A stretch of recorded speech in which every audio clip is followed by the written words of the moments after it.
One, two.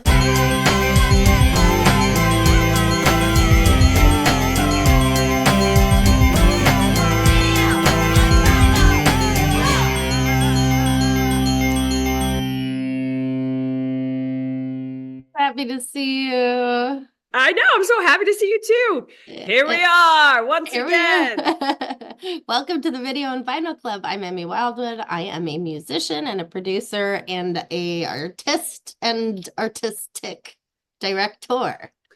Yes, and I am Erin Mars. I am also a musician, a writer, a director, an actor, and overall creative being. Thank you so much for joining us today at the Video and Vinyl Club. So, Emmy, let's jump into what we're going to be talking about today. Yeah, so we put out a list of November films and we were hoping to get through all of those, even though it's early December. Mommy, can I have a piece of gum? Yes. Thanks. Okay, sorry, commercial break. My son was asking me for gum. Sorry, Emmy. Okay, It's keep real. going. It's like It's when real. Jenny calls and I yell at her. Yeah, this is, there's moments we just need to know. We're real people. We have lives and Erin, family. Erin Mars, producer, writer, director, gum distributor. Yeah. Yeah, exactly. Gum Well, czar. exactly. We made a list of November films and we wanted to get through those in early December, and we have. But we also realized we left some out and we wanted to throw a few on that had Best Actresses noms for the Golden Globes. Golden Globes. So Erin sent me this list that she found of nominated actresses, and one of them was Angelina Jolie in Maria. Yes. And for people who are not familiar with what the film is about, it's a biopic of Maria Callas at the end of her life.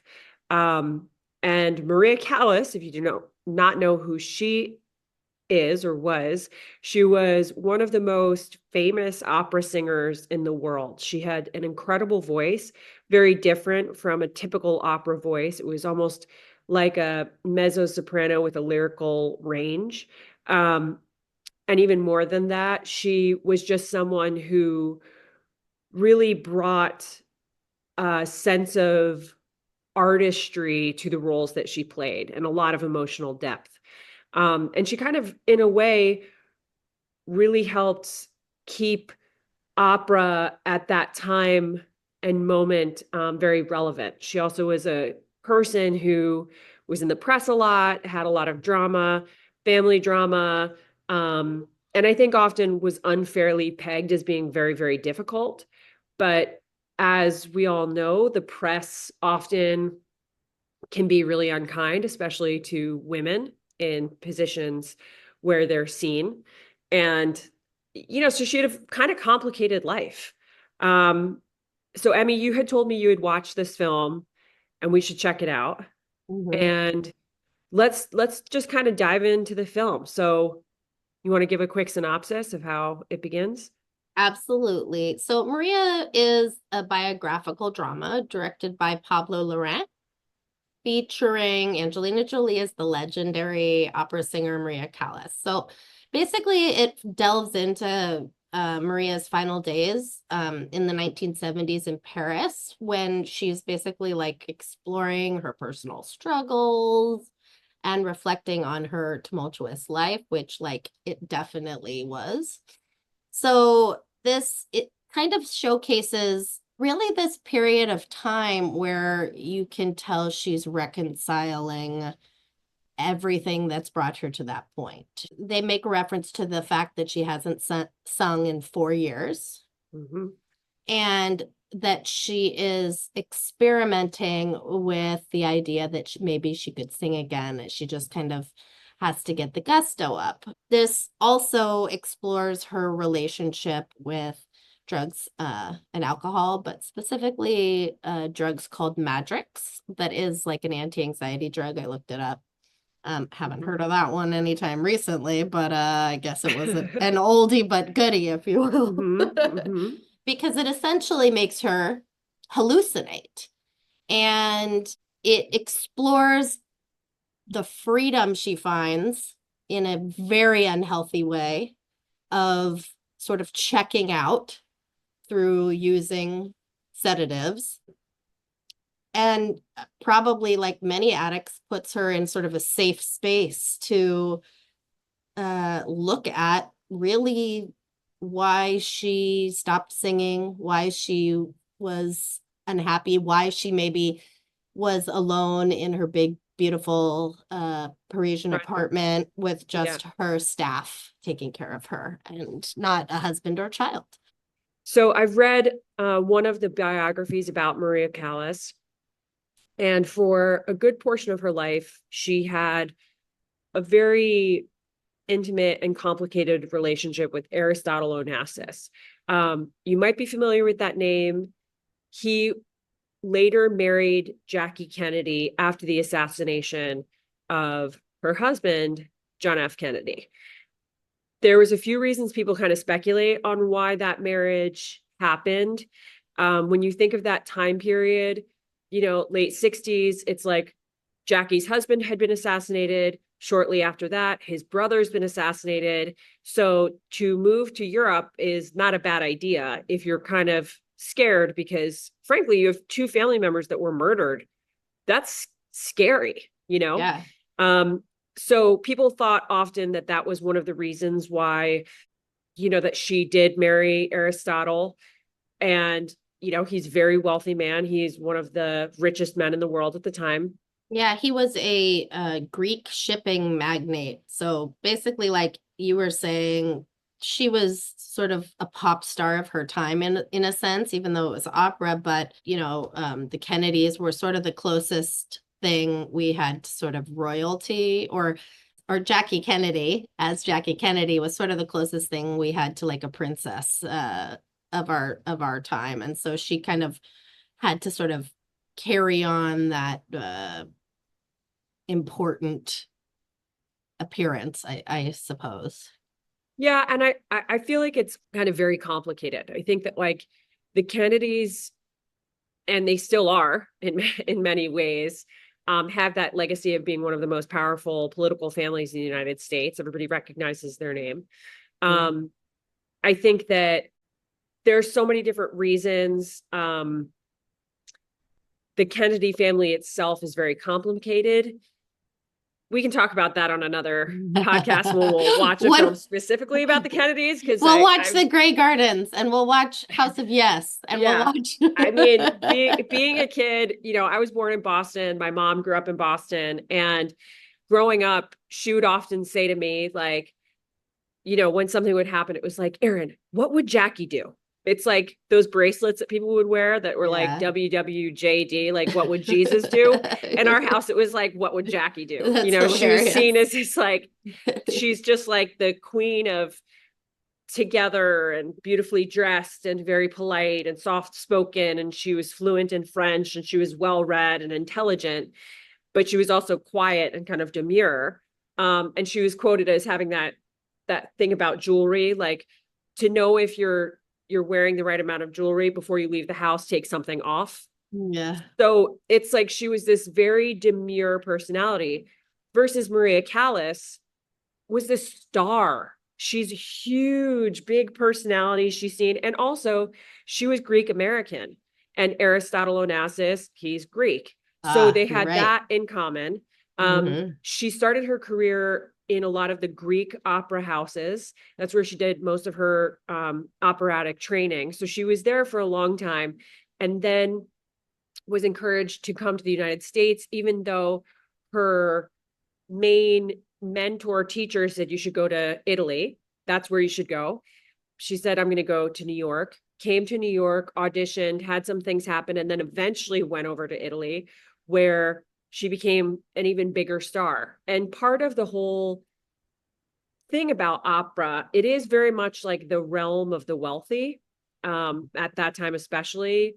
And I think like, because those are people who would find interest in it because if they don't know the language that's being sung, they've been educated into understanding what the performance is about, what the opera is about. And they can have that greater appreciation for it. So they're more interested in it. And because of the social scene that surrounds it. So there's like parties, you know, people are wearing gowns, they're wearing tuxes. It's always like a big event when you go to the opera. So the whole culture around it is, you know, very elite. It's very special. And I laugh because you are so New yeah, England, right? really? Well, you're the one who always says it's like very New England, demure. What would Jackie do? On the other hand, am your Southwestern cowgirl friend who recognized some of these songs from the movie Pretty Woman, where he takes Julia Roberts, the prostitute, to the opera. And I heard these songs for the first time in that movie alongside Julia Roberts, the prostitute. So, yeah, I'm just kidding. and no, and look, but that really speaks to the cultural standing of what opera in general, you know, culturally meant. It was not something that was an art form that you walk down the street and you hear people singing. No, you know, this was something that was developed for kings and queens and royalty and people who had money to have like a box at the opera, and all of that stuff was all whole spectacle. The opera boxes, you can look across to other people in the theater. You know, there was always like moments of people having social things happening while the performance was going on. But of course, the point is really the performance, right? So being it is this level of artistic art form, I have to say the film was really beautiful in capturing some of these moments. They played real recordings of Maria Callas singing, and her voice is undeniably powerful. Yeah. But it's very emotionally connected. Yeah. She is that character. And a lot of these operas are sad. It's about lost love. It's about Angelina Jolie is emotionally connected, or Maria Callas's voice is very emotionally connected. Maria Callas as a performer and in her performances used her voice and her emotion to portray and connect on a deeper level with what was happening.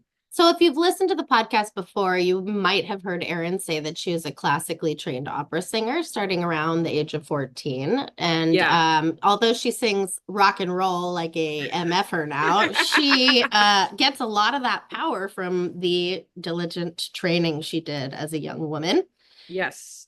So it's going to be interesting to hear, you know, take with heed what Erin has to say about this, because frankly, it's interesting because you have sort of an inside perspective and I have sort of just a like it's happening to me perspective. And so anyways. Good. So Erin's saying that Maria Callas as a performer is straight up just like hardcore emotionally connected and incredible. So go on now, continue.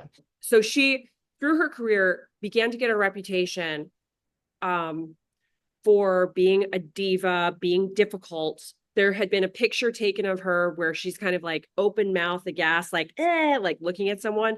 And it was this guy who was claiming to be her manager. And she's like, I don't know who you are. And someone took this photo in this moment. And so she looks just like really mean. And they started to call her like the tigress. Like she had all this stuff kind of like around her that was frankly unfair. Right. And now, years later, they've actually been doing these studies as to what had happened to her and why she potentially had lost her voice. And they believe that she actually had a disorder that had started when she was potentially, you know, during the 1960s, that made her lose muscle tension, including in her larynx. So she no longer had the ability to fully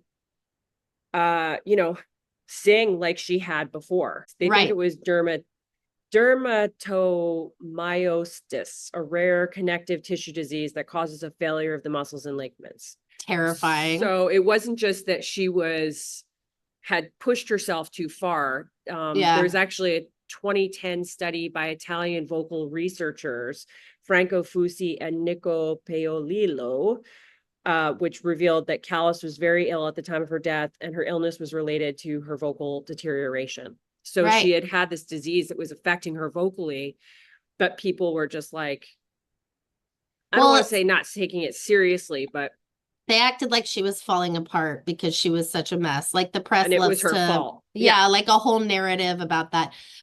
But they approach that in the movie where she talks about how it's funny because, you know, you always ask me if I would watch this movie again. Well, I already have. I've already watched it twice. And the reason why is two things. One is the art direction, which we will get to in a little bit, which knocked me out. But the second thing was this movie. I mean, like if you check your phone for 1 second, you're going to miss a subtle insinuation, a hint, a important piece of information. It's a lot. She had a very big life, like you said, very complicated, and like they really pack it in. And so I felt like a little confused because it was moving so quickly, and maybe because it was slightly artistically abstract. Oh, it was gorgeous how they, Yeah. yeah. But what I was saying is I went back and watched it again, and I didn't catch it the first time. But the second time I heard her say that she had pushed herself, blown air through her belly, out her mouth so hard that she had gotten a hernia from it, which is a thing that can happen with singers. My sister actually got an umbilical hernia. My sister's also, she does musical theater, but she got an umbilical hernia when she was in college. And then additionally, if you have some sort of connective tissue failure, that makes a lot of sense that you would blow yourself out that way, eat more easily. So, yeah, so they do also kind of refer to, I mean, some sort of mind body stuff. They really, they basically say that she got her start singing and singing for men and sort of maybe like selling herself in a way. So this is part of her real life story. Her parents were Greek immigrants. She was born in New York City. Her parents did not get along. Her grandfather had told her mother, if you marry that man, you're never going to be happy. And he was right. And so they lived in the United States, I think until maybe she was 13.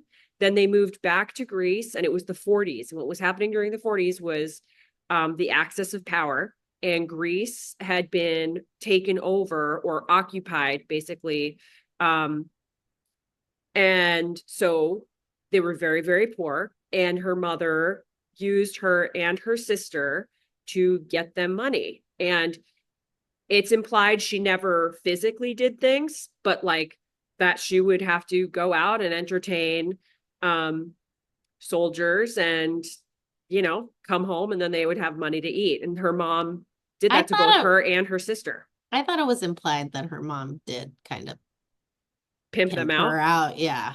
Yeah, I think they imply it, but it's never been, it's not confirmed. She did have a very tumultuous relationship with her mother.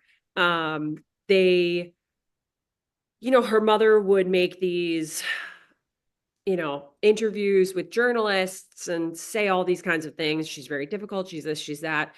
But the truth of it is, when Maria Callas was born, her mother was so upset it wasn't a boy. She wouldn't look at the child for 4 days when she was in the hospital. So when a newborn baby is born, they're pretty immediately, they'll like give the baby to the mother so that there's like this body to body connection, like the skin on skin they always talk about. Yeah. And children who don't have a connection with a parent, and you see this from kids who are in orphanages, are raised in orphanages where there's not enough adults to like hold the kids and like give them love, that can lead to a lot of deep psychological issues that become apparent as the child grows. Oh, yeah. So she did not have a great relationship with her mom. Her mom favored her sister, who was prettier than her. Maria grew up and she was heavy set.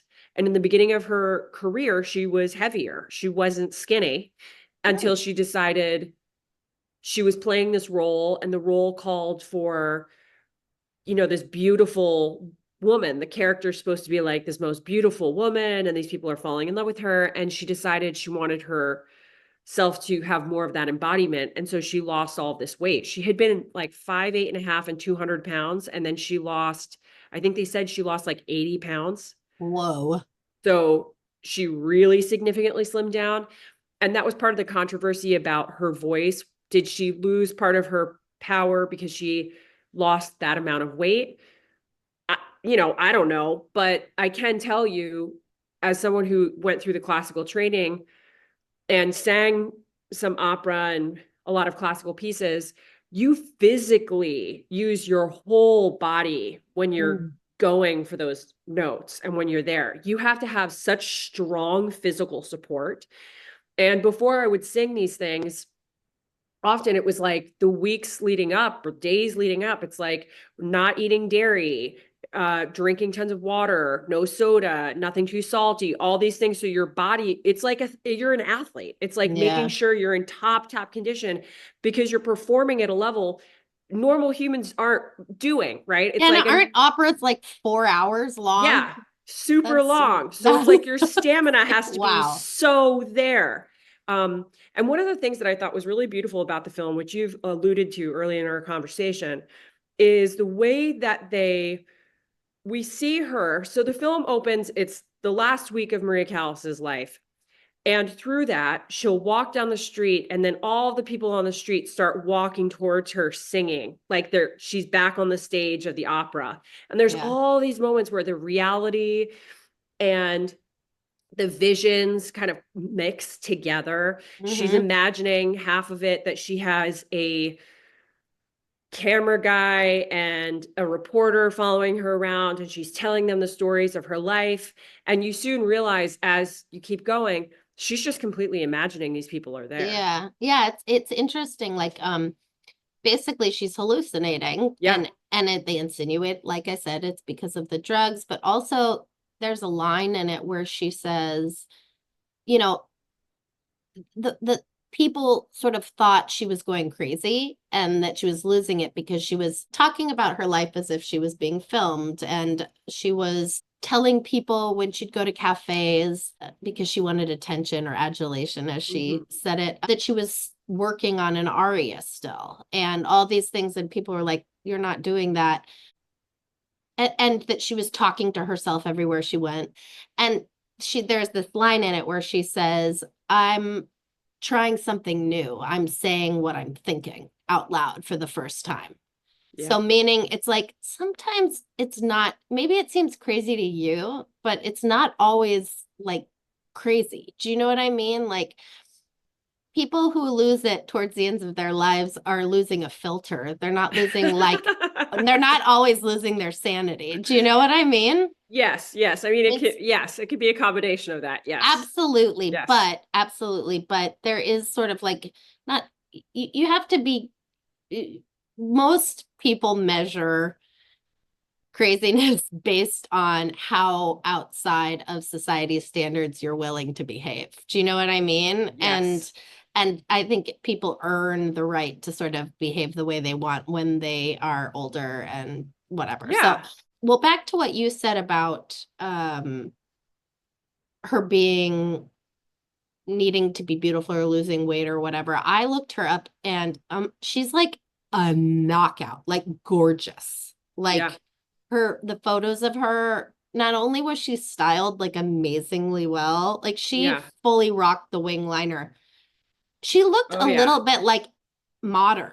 Like, sometimes you go back and you're like, oh, that's beautiful. But, they have the look of the 50s. Like, all of her photos could have translated today, and you really see why they had Angelina Jolie play her, because Angelina Jolie is arguably one of the most beautiful women in the whole world. Well, you were saying that, you realize that people aren't there or whatever. Yes. And then I went off. I thought that was a nice tool for storytelling.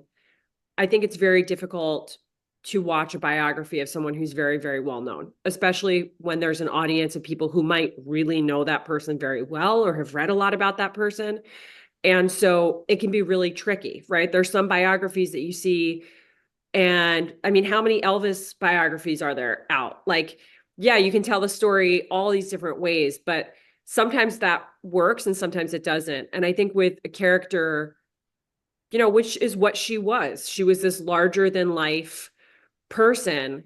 And I think the film does a beautiful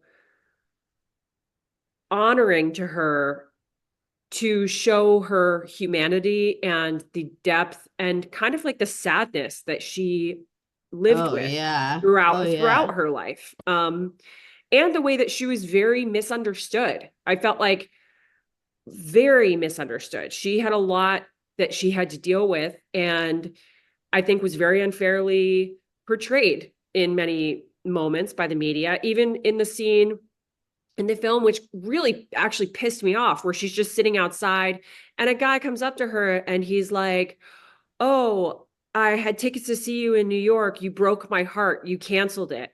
And she's like, "I was sick." He's like, "Okay, maybe you were sick." Because at one point later in her career, she was canceling a lot of these shows because she just physically couldn't do it anymore. Yeah. But to have the balls to go up to anyone and say, "Oh yeah, okay, maybe you were sick." But then she responds with that line of just like, I was sick. I was sick. It takes everything to pull the music out of your body. And it's just like, oh my God, like it's so true. It was Yeah. just so true. She was just this channel of power of this stuff. And I don't think she got enough respect for that kind of thing.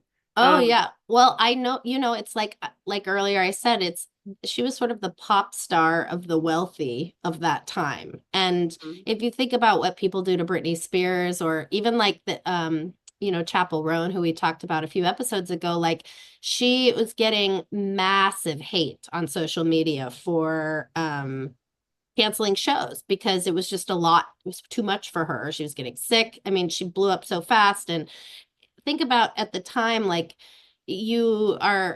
if you're somebody who's having to sing for 4 hours with that amount, like you're saying, it's so exhausting, and Yes. having to travel and all of that stuff. And so maybe you're not in the greatest mood, and maybe a reporter Yeah. approaches you and you say the wrong thing. Plus, like, it sounds like Aristotle was like a bit of a playboy too. Like his character was very schmoozy, and he was Yeah.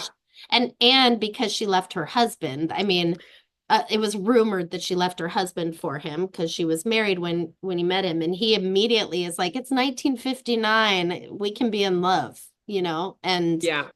even though you're married, and essentially, like, over time, he gets meaner to her. He's sort of mean to her and controlling of her a bit, right?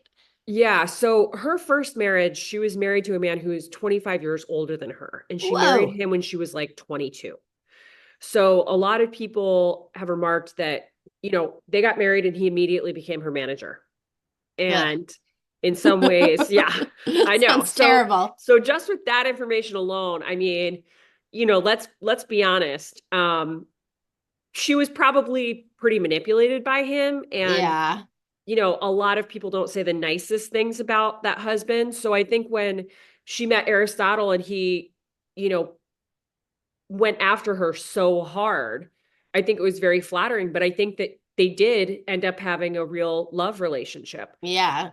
I do also think that he was a Greek man who probably was used to Yelling at um people. and getting his way, and he was very, Yeah. very wealthy and didn't give a shit. And even when he married Jackie Onassis, he still paid for Maria Callas to have an apartment in Paris through the rest of his life. They saw each other at least once a month.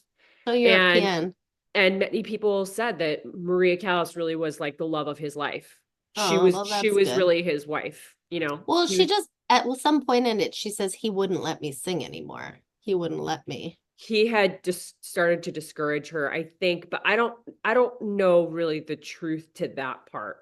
I think part of what he really liked about her was her fame because it helped Hmm. open doors in some ways. Yeah. And I think, you know, in all honesty, I think he was a man who liked power. And so that's part of the reason why he was probably drawn to Jackie Kennedy, who did take his last name. And that's not to say that, you know, he didn't truly love Jackie Kennedy. I don't know anything about their relationship, and nor do I really care to. But I can tell you that Aristotle and Maria Callas, they had like a very big love story. Yeah. They also reference that she lost a child, but that makes sense that like people thought that rumored that she'd given up the baby. You know, in one of the various ways you can do that, decide not to have a baby. But she says that she wasn't strong enough to, essentially, and that makes sense with her connective tissue. Yeah, she had had a few miscarriages. Yeah. And I think she did at one point have a child that died right after birth. She had just no luck with that, which I think was unfortunate. People treat you like you're crazy, or people treat you like you know, like you're this crazy person who like couldn't make anything, like couldn't like keep a man or have a regular husband. She's like living alone in her, not living alone, but her essentially staff is like her family, but really sometimes it just doesn't work out for people in that way. Do you know what I mean? Sometimes, and you can have a very fulfilling, incredible life where people make movies about you and Angelina Jolie plays you in television. and you know what I mean? I mean, people make impressions and on the world in all kinds of ways. And but society really wants to see, you know, the newspaper, especially in that time, really wants to see people in sort of traditional family structures. So yeah, and you know, maybe that's part of why she just got tired of being sort of and these people are human beings. Yeah. I think often we forget, you know, there's simple needs for people to have social support and emotional support and psychological support and physical support, right? And that often comes from your family or friends who are closest to you. But when you don't have, for whatever reason, those types of connections, either because you grew up in a family that used you for their own purposes, or pretty much everybody to a degree in her life kind of gave off that vibe, other than the people who her paid staff, you know, and you could be like, well, they were her staff, she is paying them, but they really cared about her. You could feel they really had been with her for a long time. And I think that was one of the things that was really beautiful about this film. And we can go more into the artistic direction. I know you wanted to speak about that. But that decision for those fantasy scenes to have opera pieces come in and being performed. And Angelina Jolie studied, she trained for this film vocally for 7 months so that she could sing. So she is actually singing in some of this film. Like the theater where she's with the pianist and singing the Puccini and stuff like that? Yes, I guess so. Yeah. But they said she did sing some of these pieces. They also play some of the Maria Callas recordings, actual recordings. So I think there's a distinct difference. I feel like, you know, like, you know how you were saying, I'm not saying she wasn't good, but it's kind of like, you know, I could sing some opera right now and what I think sounds like an opera voice. And then there's also like being a person who is intrinsically singing opera from within, and somebody who knows it and has listened to it their whole life. So it's like more part of their language than somebody else who's like sung other things and then tries to sing like an opera singer. Like the big thing I noticed is with Maria Callas, like you said, she was emotionally so connected. It's true that, first of all, she has dynamics, and for, I don't know, people who don't know musical language, that's like getting loud and soft and really sort of pushing and pulling against the feeling and the words and the notes. And but also like she has a very specific vibrato to her voice that sort of just feels like I don't know, water rushing out down a waterfall. Like it's just very sort of like fluid, and you can tell it has to do with her specific vocal structure. Like that's the Yeah. beautiful thing about all different singers is there's only one you. And I mean, she was starting to sing at 13 years old, but like I Yeah. have no doubt that she probably used singing to process all those painful things that were happening to her, Absolutely. like many Absolutely. artists do. And we sing to sort of deal with our feelings and to survive our feelings. And then eventually, you know, it's sort of like a double-edged sword. When you become so good that it becomes your work, it sort of puts this new stamp on this thing that's been very therapeutic, and you get kind of protective about when you're willing to do that. Yeah. I mean, I feel like what you're saying is that you become so emotionally entangled in the performance and in the music yourself as the performer that it's not, it's, you take more time to make the choices of when you're going to do that and when you're not. She's so good. She's so emotionally connected to it. Yeah. And then as her, and so unique that she becomes so in demand. Yes. And then all of a sudden people think of you as this sort of like performing monkey. Yep. And then this thing that's sacred that you've used to sort of as a safe space, somewhere where you can explore all of like these emotions that make her voice so deeply dynamic.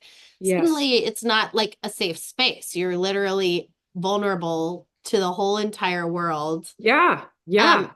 and you know, just one more thing is that sometimes people's weaknesses are also their gifts, meaning that her specific vocal structure, her connective tissue, all that stuff that you're talking about, that could have been part of the reason she sounded so unbelievably magical, like, or flexible even in Yes. that way. Like those things work for you until they don't anymore. Yeah.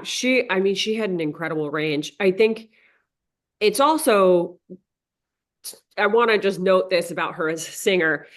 Her voice, and we're talking about this, I really encourage anybody to who's listening to this to, you know, listen to her, like pull her up. They'll play, you know, you can hear her sing. Um, her voice is not necessarily pretty. Like a lot of people actually thought she had an ugly voice, but she used it as a tool so magnificently. And they said that because she was being compared to other sopranos who did not have the depth of range that she did. So Mhm. when she started, people were like, oh, she's a mezzo soprano. But then her teacher's like, she's not a mezzo soprano. She can't actually go so high. She's just a really powerful, different type of soprano. And Mhm. that's when she was shifted more into being of like a soprano one, a lead soprano, the prima Mhm. donna, so to speak. Mhm. Um, so, but when you hear her voice, there was people who also just didn't like her voice. They didn't like Yeah, it. sort of like Tina Turner or something. It's Yeah. like Tina Turner's the one of the best. She's simply the best, but like maybe Yeah.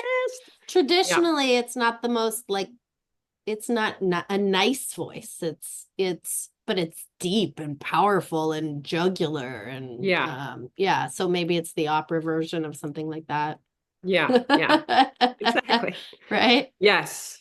So just a little bit about the art direction. So yeah, we're jumping around a little bit here today, but you know, I went looked her up, and like I said, she was total knockout, total glamour bomb.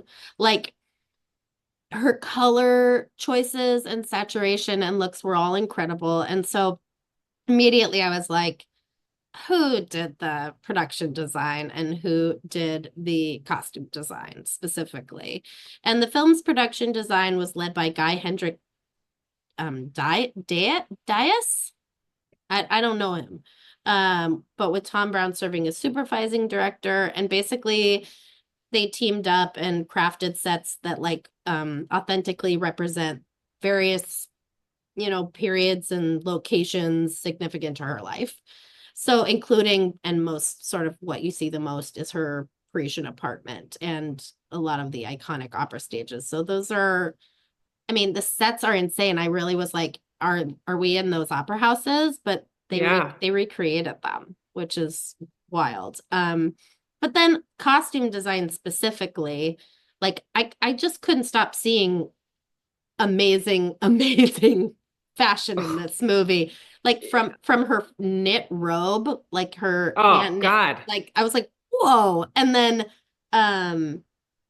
her her bottle, her like beveled bottle glasses that she Yeah. were Yeah. amazing, and they sort of like hand beveled.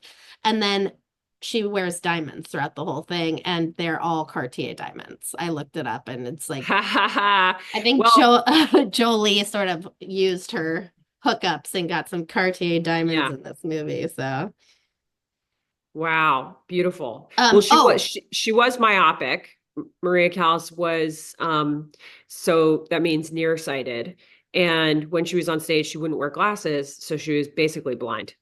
Which wow, I so think, she really wears those thick old glasses. yeah, so she's really wearing those glasses so she can see people. So And the that's why I'm wearing my glasses if you're watching this on video, because I'm also myopic. So yay, here I'll put mine on. I'll put yay! mine on for you too. I'm not myopic. I'm the opposite of myopic. What's that?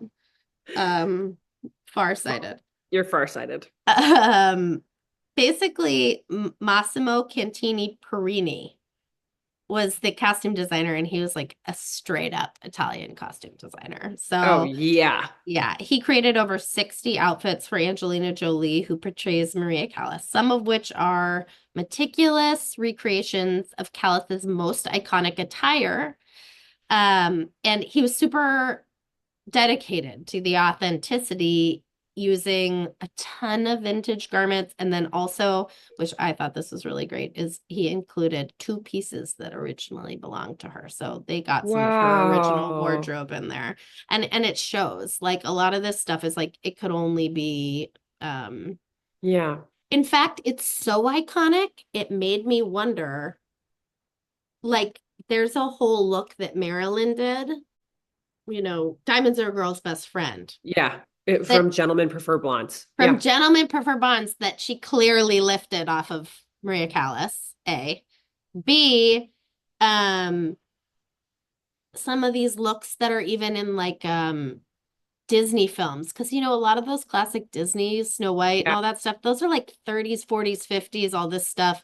Yeah. And I could see the 50s, 60s.